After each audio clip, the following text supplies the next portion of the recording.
मुक़द्दर को जगाना चाहता हूँ, मदीना में भी जाना चाहता हूँ। हमारे चैनल से जुड़ने के लिए YouTube पर निदान नेटवर्क को सब्सक्राइब करें। अस्सलामु अलैकुम वरहमतुल्लाहि ताला वबरकातुहू।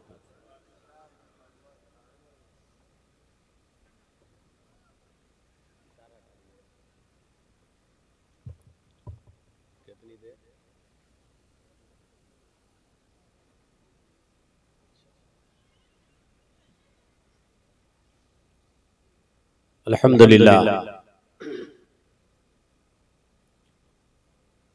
नहमदुहु व नुसल्ली व नुसल्लिमु अला रसूलिहिल करीम, अम्मा बाद।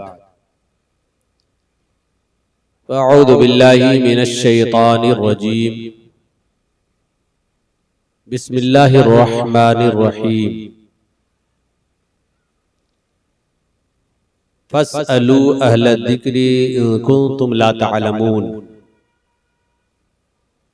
सदक़ल्लाहुल अज़ीम व बल्लगना रसूलुहुन नबियुल अमीनुल मतीनुल करीम व नहनु अला ज़ालिका लमिनश शाहिदीना वश्शाकिरीन वल्हम्दुलिल्लाहि रब्बिल आलमीन। हज़रात मोहतरम,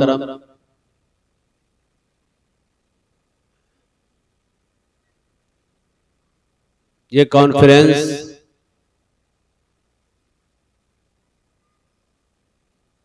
एक मदरसा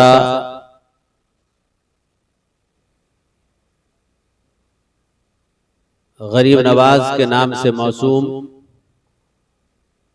उसकी सहन में मुनक़िद है, तो बजा तौर पे ये गुमान किया जा सकता है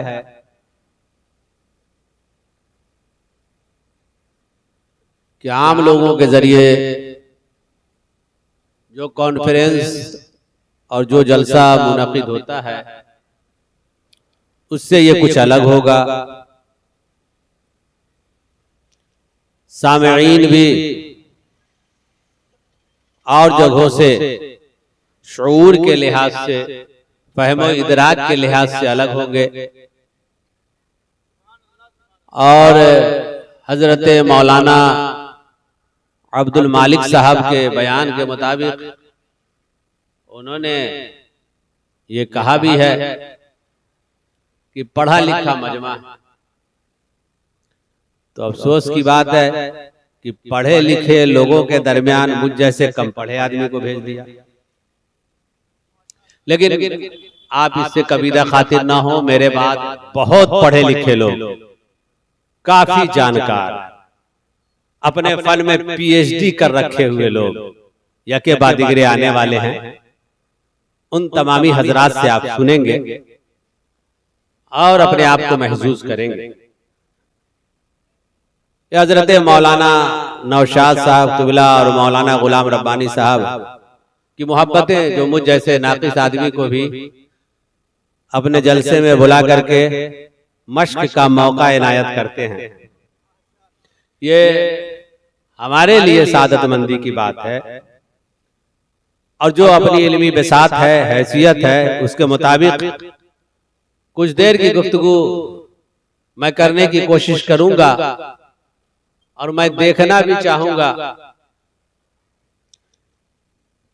कि पढ़े लिखे लोग किस तरीके से सुनते हैं, ताकि मेरे बाद जो आने वाले हैं वो भी इल्मी और तहकीकी गुफ्तगू पेश कर सके। सुभान अल्लाह, है नहीं? तो उम्मीद है कि आप संजीदगी से मेरी गुफ्तगू समाअत करेंगे। मेरी गुफ्तगू में आपको नारा वगैरह लगाने का मौका बहुत कम मिलेगा। संजीदगी से सुनना है, समझना है, और जो बातें बताई जाएं उन्हें याद कर लेना है और फिर उसको अमल में लाना है। क्योंकि जानकारी जितनी भी ले लीजिए, अगर उस पर अमल ना हो तो फिर वो जानकारी खत्म हो जाती है, आदमी भूल जाता है। तो फिर वो ऐसा ही हो जाता है जैसे कि उसने कुछ पढ़ा ही नहीं, कुछ जाना ही नहीं। हिफ्ज कर लिया हो, तरावी न सुनाता हो और किसी दरगाह से जुड़ा भी ना हुआ हो, तो आहिस्ता आहिस्ता वो भूल जाता है। अमल में लाना जरूरी होता है। तो वैसे ही यहाँ जो जानकारी दी जाए तो अगर आपके अमल के लायक हो तो उसको अमल में भी लाने की कोशिश करेंगे इंशाअल्लाह। बोलिए इंशाअल्लाह। इंशाअल्लाह। दुरूद पाक पढ़ लीजिए। अल्लाहुम्मा सल्ली अला सय्यिदिना शफीना हबीबना मौलाना मुहम्मदिन तिब्बिल क़ुलूब व दवाइहा व आफियतिल अब्दान व शिफाइहा व नूरिल अबसार व ज़ियाइहा सलातन व सलामन अलैका या सय्यदी या रसूल अल्लाह सल्लल्लाहु तआला अलैका व अला आलिका व सल्लम। अल्लाह ताला ने कुरान मुक़द्दस के अंदर इरशाद फरमाया, फस्अलू अहल ज़िक्र इन कुंतुम ला तालमून। ऐ लोगों, अगर तुम नहीं जानते हो तो अहले जिक्र से पूछ लिया करो। नहीं जानते हो तो जानकार लोगों से पूछ लिया करो। मेरे प्यारे, कुरान की इस आयत ने हमें बताया कि जो नहीं जानते हैं उनकी जिम्मेदारी यह है कि वो जानकार से पूछें, और जानकार की जिम्मेदारी यह है कि वो न जानने वाले को बताएं। और कुरान ने जब ये कहा फस्अलू अहल ज़िक्र, पूछ लिया कर, तो ये पूछना ऐब नहीं है, क्योंकि जब कुरान ने ये कहा इन कुंतुम ला तालमून, अगर तुम नहीं जानते हो, इसका वाज़ेह मतलब है कि इस दुनिया के अंदर सब जानकार नहीं हो सकते, क्योंकि कुरान आज से 1450 साल तकरीबन पहले हुजूर सल्लल्लाहु तआला अलैहि वसल्लम पर नाज़िल हुआ, और हुजूर सल्लल्लाहु तआला अलैहि वसल्लम के वास्ते से मोमिनीन को बेशुमार मकामात पर खिताबात किए गए। जैसे अल्लाह ने फरमाया अकीमुस्सला, नमाज कायम करो। ये जमा हाजिर का सेगा है, फेले अम्र है, अम्र हुक्म को कहते हैं। तो ये जो खिताब हुआ था उस वक्त में मुखातब हम और आप थे, पैदा ही नहीं हुए थे तो मुखातब क्या होते। तो खिताब तो फिर उनसे हुआ कि जो उस वक्त में थे। उस वक्त में सहाबा इकराम थे, लेकिन ये खिताब सहाबा के वास्ते से क़यामत तक के मोमिनीन के लिए हुआ, अकीमुस्सला, नमाज कायम करो। सुभान अल्लाह। पता ये चला कि वो जो हुक्म हुआ है वो हर जमाने में हुक्म होता आ रहा है। जो भी मोमिन होगा उसके साथ ये हुक्म लगेगा कि नमाज कायम करो। ये नहीं कि उस वक्त में नमाज फर्ज थी उनके लिए इसलिए ये हुक्म हुआ, बल्कि अगर कोई हुक्म वक्त के साथ मुअक्कत न हो, वो वक्त के साथ उसकी तहदीद न हो, जमाने के साथ तखसीस न हो, तो वो हुक्म मुतलक होता है। और कायदा ये है कि अल-मुतलक़ु अला यजरी अल-मुतलक़ु यजरी अला इतलाक़िही, कि मुतलक अपने इतलाक पर जारी होता है। तो जब भी कोई हुक्म अगर इस तरीके का आएगा तो वो हुक्म हमेशा के लिए होगा।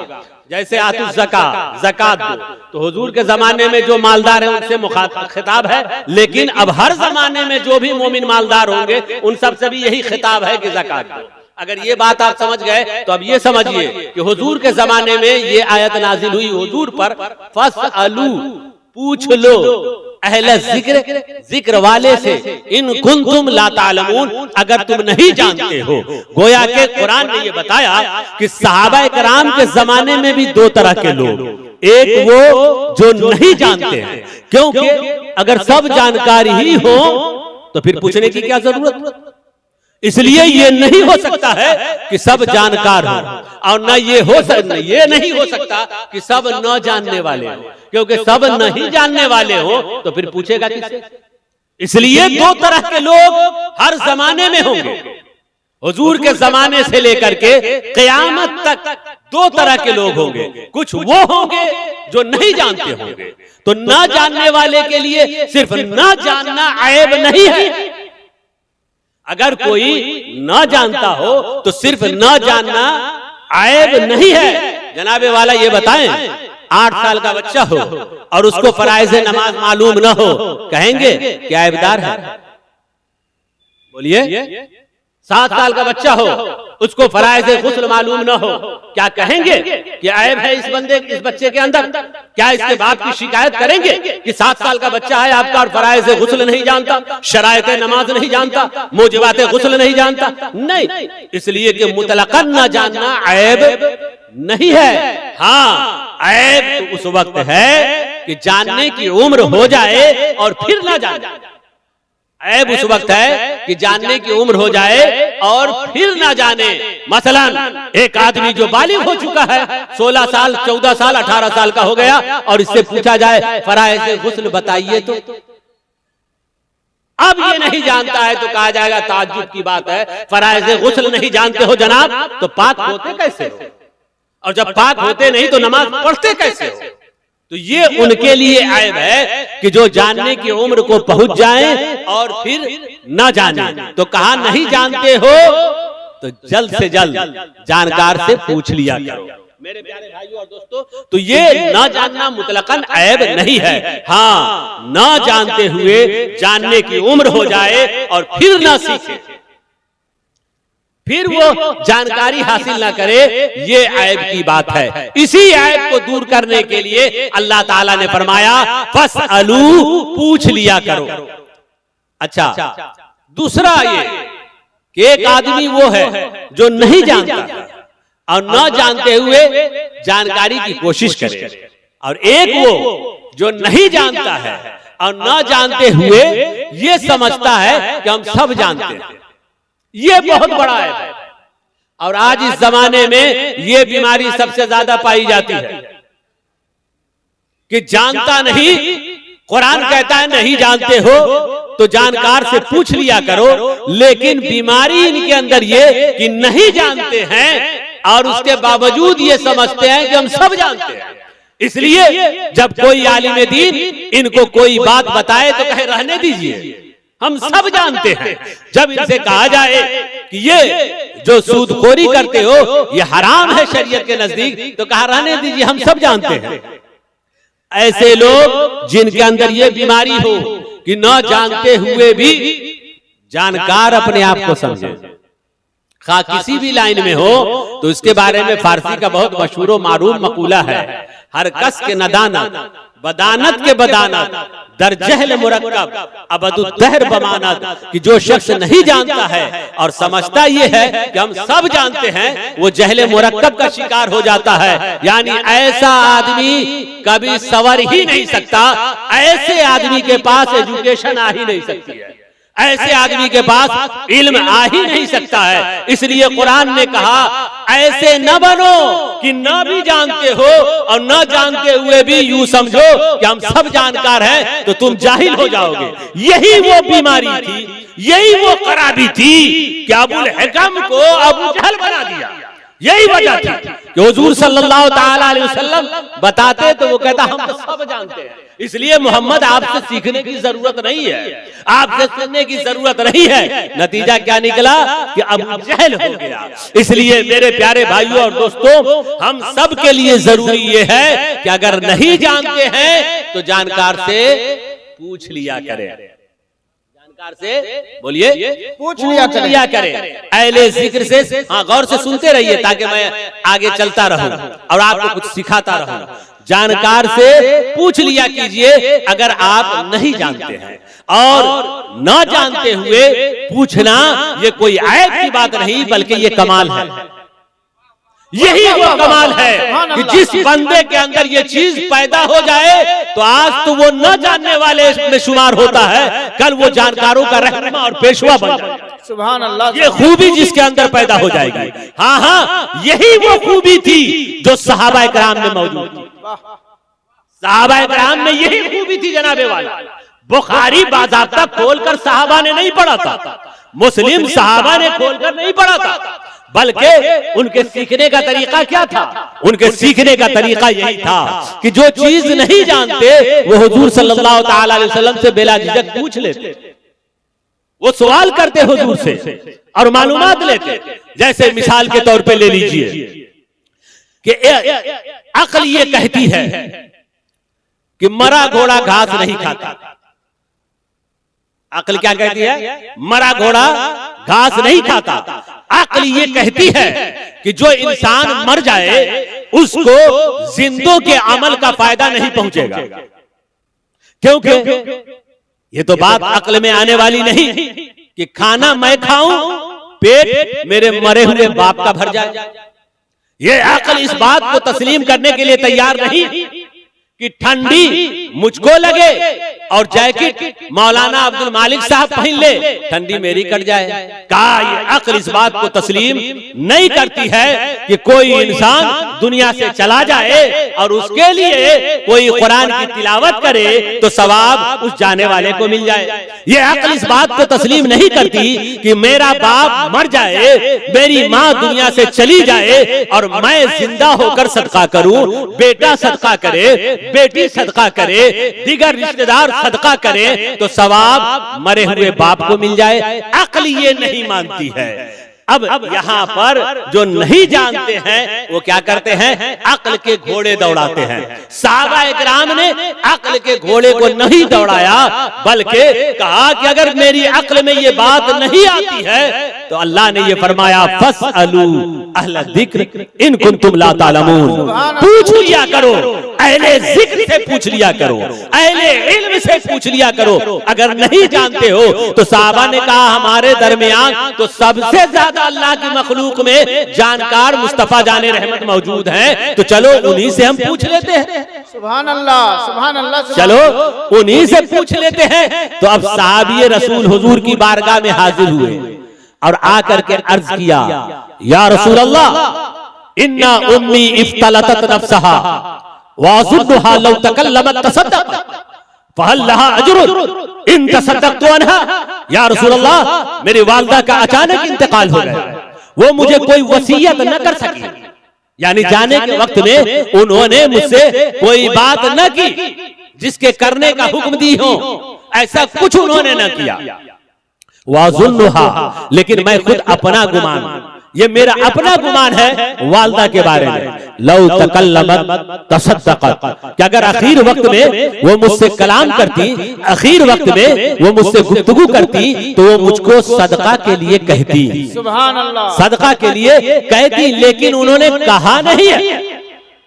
जरा गौर कीजिए, एक ये है कि मैं सदका की वसीयत करके चला जाऊं और बेटा सदका करे तो दर हकीकत वो मेरे ही तरफ से सदका हो तो उसका सवाब तो समझ में आता है। यहाँ वाज़े कर दिया कि माँ ने ऐसा कुछ नहीं कहा था, बाप ने ऐसा कुछ नहीं कहा है कि सदका करना, नेक काम करना, कुरान खानी करना, ऐसा कुछ नहीं कहा मेरी माँ ने। या रसूल अल्लाह फहल लहा अज्रुन इन तसद्दक़तु अन्हा, माँ ने कुछ नहीं कहा लेकिन मैं चाहता हूं कि अपनी माँ की तरफ से सदका करूं, मैं चाहता हूं कि मैं अपनी माँ की तरफ से खैरात करूं, तो क्या हमारे माँ को सवाब मिलेगा? सदका अगर हम करें तो क्या सवाब मिलेगा? क़ाला नअम, हुजूर सल्लल्लाहु तआला अलैहि वसल्लम ने फरमाया हाँ, अगर तुम अपने माँ की तरफ से सदका करोगे तो तुम्हारे माँ को सवाब मिलेगा।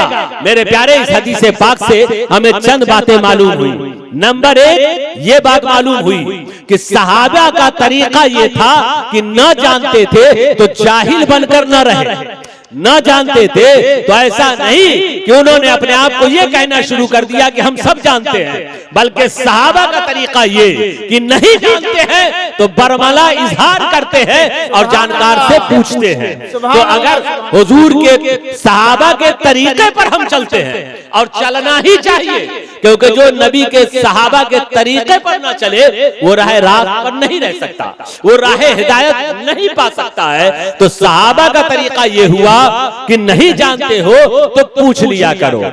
दूसरा ये मालूम हुआ उस सहाबी रसूल के सवाल से कि उन्होंने कहा व अज़ुन्नुहा लौ तकल्लमत तसद्दक़त, मेरी वालिदा चली गई दुनिया से, उन्होंने मुझसे कुछ कहा नहीं, मुझको कोई वसीयत किया नहीं, लेकिन मैं गुमान करता हूं, क्या मैं गुमान करता हूं? ये मेरा खुद अपने से गुमान है मेरी माँ के बारे में कि वो अगर कहती तो सदका के लिए, जनाबे वाला इन्होंने गुमान अपने से क्यों कर लिया? और गुमान किया तो सदका ही का क्यों किया?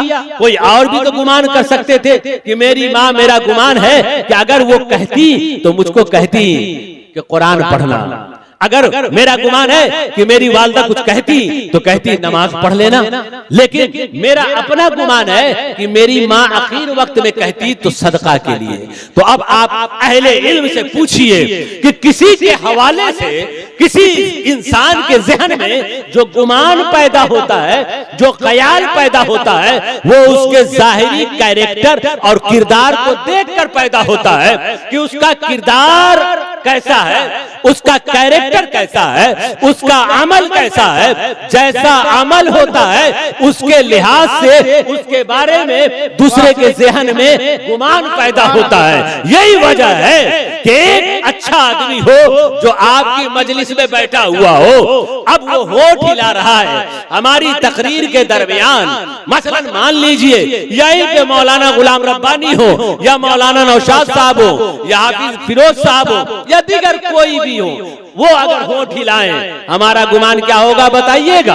अब ये गुमान जाएगा कि या तो मौलाना साहब तस्बीह पढ़ रहे हैं, या तो मौलाना साहब मेरी तकरीर सुन करके मुझको दुआ दे रहे हैं, या तो मौलाना साहब सुभान अल्लाह अल्हम्दुलिल्लाह कह रहे हैं। क्यों? इसलिए कि इस आदमी को जब भी देखा गया एक आलिम दीन है, जाहिरी तौर पे शक्ल सूरत भी आलिमाना है, किरदार जो लोगों के दरमियान रहा वो यही रहा कि किसी से भी मिला तो खंदा पेशानी से, किसी से मिला तो उसके लिए दुआएं करता हुआ, जब वो मिला तो कभी जिक्र अस्कार में मिला, सुभान अल्लाह और अल्हम्दुलिल्लाह और आदो वज़ाइफ पे उसके वक्त गुजरते हैं। इसलिए होठ हिल रहा है तो गुमान यही है कि वो तस्बीह पढ़ रहे होंगे, या गुमान ये है कि वो हमको दुआ दे रहे होंगे, या हमारी तारीफ कर रहे होंगे। ठीक इसी के बरक्स चले जाइए, एक मजमा में ऐसा आदमी बैठा हुआ जिसको समाज के लोग टपोरी मानते हैं, जिसके बारे में मालूम है कि ये पियक्कड़ है, जिसके बारे में मालूम है कि ये गाली देता है। जब समाज में लोग चलते हैं तो उसकी जुबान से गाली ही निकलती है, अगर कोई उससे मिले तो वो गाली ही से बात करता है। अब ऐसा आदमी यहाँ मजमा में बैठा हो और वो होठ हिला रहा हो, आप जरा सोच के बताइएगा, होठ हिला रहा हो, मेरा गुमान आपका गुमान क्या जाएगा कि ये आदमी मौलाना की बोली इनको अच्छी नहीं लग रही है, गाली दे रहा होगा। जरूर इनको गाली दे रहा होगा कि किस बकलोल मौलवी को बुला लिया है। मेरे प्यारे, ये गुमान उनके बारे में ऐसा क्यों बना? हालांकि ये हो सकता है कि वो आम आदत के खिलाफ आज उसको मेरी बात अच्छी लग गई हो और वो मेरे लिए दुआ कर रहा हो। ये हो सकता है कि वो आज इस मजलिस में गुनाहों से तौबा करके अल्लाह की तस्बीह बयान कर रहा हो। इधर उसके बरक्स ये भी हो सकता है कि मौलाना के आदत व अतवार बड़े अच्छे हैं, लेकिन आज मेरी तकरीर से चिढ़ हो गई हो और मेरे हवाले से बुरा बोल रहे हो। मगर गुमान ऐसा जाएगा नहीं। क्यों? इसलिए कि गुमान किसी के बारे में जो होता है उसके जाहिरी किरदार, रोजमर्रा में जो उसके मामूलात हैं, उन मामूलात को देखकर, उनके किरदार को देखकर इंसान के जहन में वो गुमान पैदा होता है। सहाबी रसूल का ये गुमान बता रहा है कि उनकी वालदा दिगर नेकियों के साथ साथ सदका और खैरात से ज्यादा मोहब्बत करती थी। इसी वजह से उनके बेटे ने कहा कि मेरी माँ को मौका मिल जाता आखिर वक्त में तो वो कहती कि बेटा मैं तो जा रही हूँ लेकिन मेरे लिए सदका करना। मेरे प्यारे, यहीं से एक बात समझ में आई कि अगर हम ये चाहते हैं कि हमारे बारे में लोग अच्छा गुमान रखें, हमारी माँ और बहनें चाहती हैं कि उनके बारे में अच्छा गुमान रखा जाए, तो फिर अपना किरदार अच्छा बनाए, अपना कैरेक्टर अच्छा बनाए, अपने जाहिर को बेहतर बनाए।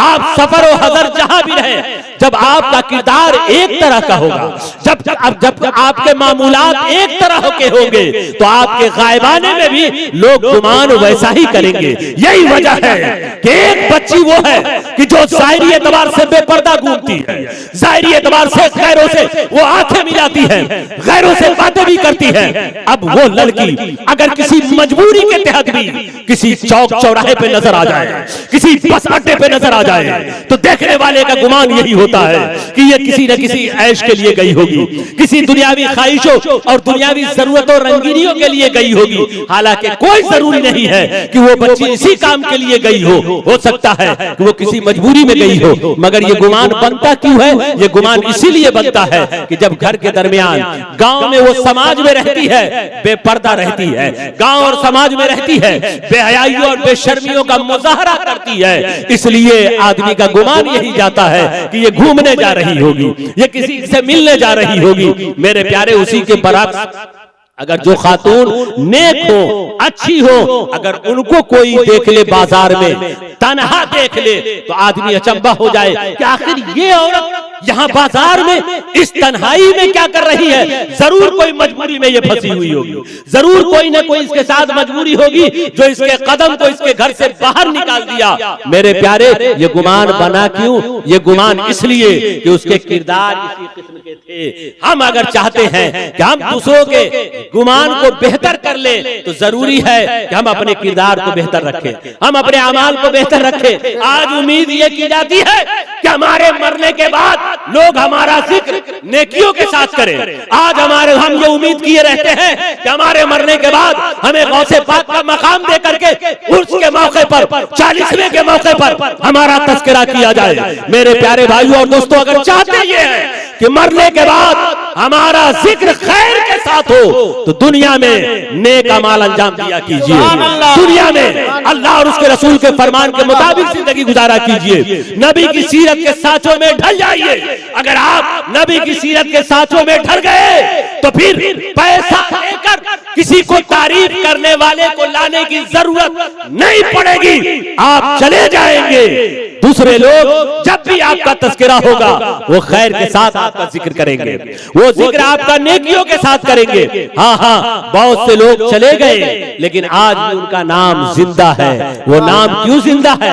नेम प्लेट लिख देने की वजह से नहीं, वो नाम जिंदा है उनके किरदार की वजह से, वो नाम जिंदा है उनके कैरेक्टर की वजह से, उनके अमाल की वजह से। इसलिए आप भी जिंदा रहना चाहते हैं, अपने किरदार को जिंदा रखिए, अपने अमाल को बेहतर बनाइए, अपने कैरेक्टर को बनाइए, वरना बड़े बड़े पैसा वाले आए, इस मिट्टी ने उन्हें खाक में मिला दिया, उनके रेजे रेजे सब का सब खत्म हो गए। आज उनका नामो निशान नहीं है। और एक फकीर है, एक मजलूम है, जिसके कपड़े में न जाने कितनी जगहों पे पेबंद लगे हुए हैं, मगर मरने को और जाने को आज से 1000 साल पहले गया और तस्करा आज तक बाकी है। हाँ हाँ मेरे प्यारे, ये वही शख्सियात है जिनको कोई ख्वाजा मोइनुद्दीन चिश्ती कहता है, जिनको कोई निजामुद्दीन औलिया कहता है। हाँ हाँ, नजा ख्वाजा गरीब नवाज कोई तख्तो ताज लेकर इस हिंदुस्तान के अंदर नहीं आए। ख्वाजा गरीब नवाज कोई जर्द बर्क लिबास पहनकर नहीं आए थे, वो गुदड़ी में आए थे खाना बदोशू की जिंदगी गुजारने के लिए। खीमा जन होकर के वो अल्लाह की इबादत करते, लोगों की खैर खाही और फलाह बहबूद में उन्होंने अपना वक्त सर्फ किया। जरा देखिए वो किरदार की पुख्तगी कैसी थी, वो कैरेक्टर की पुख्तगी कैसी थी कि न तो लिबास कीमती थे, न तो मालो दौलत थे, न हो लाहो लश्कर थे, मगर रोब अल्लाह ने उनका ऐसा लोगों के दिलों में बैठा दिया कि मुखालफत के बावजूद भी उनकी इज्जत करने पे लोग मजबूर होते थे। वो रोब और वो जाज़बियत अल्लाह ने उनके अंदर रखी थी कि कपड़े में तो पेवज लगे हुए हो, लेकिन बड़े बड़े शाह भी आकर के उनके सामने सरखम होते हो। मेरे प्यारे भाइयों और दोस्तों, ये होता कब है? ये होता है जब इंसान किरदार का पुख्ता होता है, जब कैरेक्टर का पुख्ता होता है। आज हम ये चाहते हैं कि जुब्बा और दस्तार लगा ले और दुनिया हमारे कदमों में झुक जाए। आज हमारी हालत क्या है कि खुशबू लगा करके घूमे तो लोग उस खुशबू के दीवाने बन जाए। अगर खुशबू ही लगाना है तो नबी की सुन्नतों की खुशबू लगाओ, नबी की सीरतों की खुशबू लगाओ। अगर जुब्बा ही पहनना है तो फिर वो नबी पाक सल्लल्लाहु ताला अलैहि वसल्लम की सीरत तैयबा के जुब्बे पहनो, उससे अपने आप को सवार लो। फिर तुम्हें कहने की जरूरत नहीं पड़ेगी कि लोगों हमारी तरफ आओ, बल्कि हालत तो ये होगी कि तुम छुपोगे, हम छुपेंगे गोशे में, और अल्लाह ताला मखलूक के दिलों में मेरी मोहब्बत डाल देगा, आपकी मोहब्बत डाल देगा। जो बंदा ऐसा होता है वो छुपना चाहता है और अल्लाह ताला उसे लोगों के दरमियान जाहिर फरमा देता है। नारे तकबीर, नारे रिसालत गरीब नवाज कॉन्फ्रेंस हजरत मौलाना अबू नस्र साहब कुबला। सुभान अल्लाह सुभान अल्लाह। तो मेरे प्यारे भाइयों, इसलिए जरूरी है कि हम अपना किरदार बेहतर बनाकर रखें, अपना कैरेक्टर बेहतर बना के रखें। जब कैरेक्टर अच्छा होगा, गुमान अच्छा होगा। साहब रसूल ने कहा, मेरी वालदा के हवाले से मेरा अपना गुमान है। आप ईमानदारी से बोलिए, आपके अब्बा भी दुनिया से जाते हैं, उनके बारे में आप क्या गुमान कीजिएगा? कितने हैं जो अपने बाप के बारे में ये गुमान रखे कि अब्बा अगर आखिर मौका होता तो वो हमको वसीयत करके जाते, बेटा 5 वक्त की नमाज की पाबंदी करते रहना। कितना बेटा है सीना पर हाथ रख के बेटियां बताए कि अम्मा तो मर गई, अगर आखिर वक्त में उनके सर को हम अपने गोद में लिए होते तो अम्मा कहती, बेटी कनीज़े फातिमा बनकर जिंदगी गुजारना, इफ्फत और पाकदामनी की चादर तेरे सर से हटना ना चाहिए। कितनी बेटियां हैं जो अपने माँ के बारे में ये गुमान कर सकती? क्यों? इसलिए कि जो माँ अपनी जिंदगी में पर्दों का ख्याल न करे, जो माँ अपनी जिंदगी में पर्दों का एहतमाम न करे, जो माँ अपनी बच्चियों को जिंदगी में पर्दे की तलकीन न करे, वो मरने के वक्त अपनी बेटी को ये कह ही नहीं सकती। इसलिए बेटी अम्मा के मरने के बाद भी ये कभी गुमान कर ही नहीं सकती। जो बाप जिंदगी में दूसरों की बेईमानी करता हो, जो दूसरों के साथ दगा और धोखा करता हो, उसके बारे में बेटा ये गुमान करे कि हमारा बाप ये कह के जाता, बेटा कभी दगा न करना किसी के साथ, बेटा कभी किसी के साथ बेईमानी न करना, किसी की अमानत में खयानत न करना, क्या ये गुमान बनेगा? नहीं बन सकता है। ये गुमान तो उस वक्त बनता है जब बाप जिंदगी में रहे तो अमानत की हिफाजत करे, बाप जिंदगी में रहे तो वादे से वफा करे। तो अब ये गुमान बनता है कि अब्बा को मौका मिलता तो हमें ये वसीयत करते हैं। मेरे प्यारे, इसलिए बड़े बुजुर्गों, आप चाहते हैं आपके बेटे आपके मरने के बाद आपके लिए अच्छा गुमान रखें, आपकी बेटियां आपके लिए अच्छा गुमान रखें, तो आप दुनिया ही में अच्छे बन के रहिए, अच्छाइयों की तलकीन किया कीजिए, अपने बच्चों को तालीम दिया कीजिए, अपने बच्चों की सही तरबियत किया कीजिए। सुभान अल्लाह सुभान अल्लाह। मेरी बेटियां अगर ये चाहती हैं कि कोई आपके बारे में अंगुष्ठ नुमाई न करे, आप ये चाहती हैं कि आपके खिलाफ किसी किस्म का प्रोपेगेंडा न हो, आपके खिलाफ कोई आवाज न उठे, आपको इसके लिए अपील करने की जरूरत नहीं है, आपको कुछ कहने की जरूरत नहीं है। आप अपने किरदार को बेहतर बना लीजिए, आप अपने कैरेक्टर को अच्छा बना लीजिए, कनीज़े फातिमा बनकर पाक दामनी के साथ जिंदगी गुजारिए, बिला जरूरत बाजारों में जाने से बचे, बेपर्दा होने से बचे, गैरों से मिलने से बचे, गैरों से गुफ्तगू करने से बचे, गैरों से गैर महरमों से मजाक करने, हंसी मजाक ठट्टा से बचे। अगर आपका ये किरदार होगा तो यकीनी तौर पर अगर कभी भी आपके खिलाफ एक आदमी बोलेगा तो आपके पाकीज़ा किरदार की गवाही 100 आदमी देंगे। सुभान अल्लाह सुभान अल्लाह सुभान अल्लाह। इसलिए ऐसी बनने की कोशिश कीजिए। ये खातून जन्नत का तस्करा देखती नहीं, आप सुनती नहीं कि खातून जन्नत को गए हुए 1400 साल से ज्यादा हो गए। आखिर क्या वजह है कि सारे लोग, सारे मोमिनीन 14 साल से उनके तस्करे कर रहे हैं? वो किरदार था। तो बन जाइए और अपने आप को बना लीजिए। तो ये इस हदीस पाक से कई चीजें मालूम हो गई। उनमें से एक ये कि ना जानते हो हर धर्मी पे न उतरे, बल्कि जानकार से पूछ लिया गया। एक मालूम हुआ। अच्छा, इस पूछने की बरकत देखिए। इससे पहले इसाले सवाब के हवाले से कंफ्यूजन कि मरा घोड़ा घास नहीं खाएगा, क्योंकि अकल तो यही कहती है जो मर गया वो कब्र में गया। सदका करेंगे हम, पैसा होगा मेरा और सवाब मिले मरे हुए को। अकल नहीं मानती। अब इस अकल की दलील को रद्द कर दिया गया किससे? हुजूर की हदीस से। बोलिए, अब एक मोमिन के लिए ये काफी है कि हुजूर का फरमान हमारे लिए बस सब कुछ अब अक्ल में बात नहीं आती है, तो ये हमारी अक्ल का फतूर हो सकता है। मगर हुजूर ने जब कह दिया कि जिंदों के अमल से मुर्दे को फायदा होता है, तो इस पर हमारा ईमान। सुभान अल्लाह बेशक।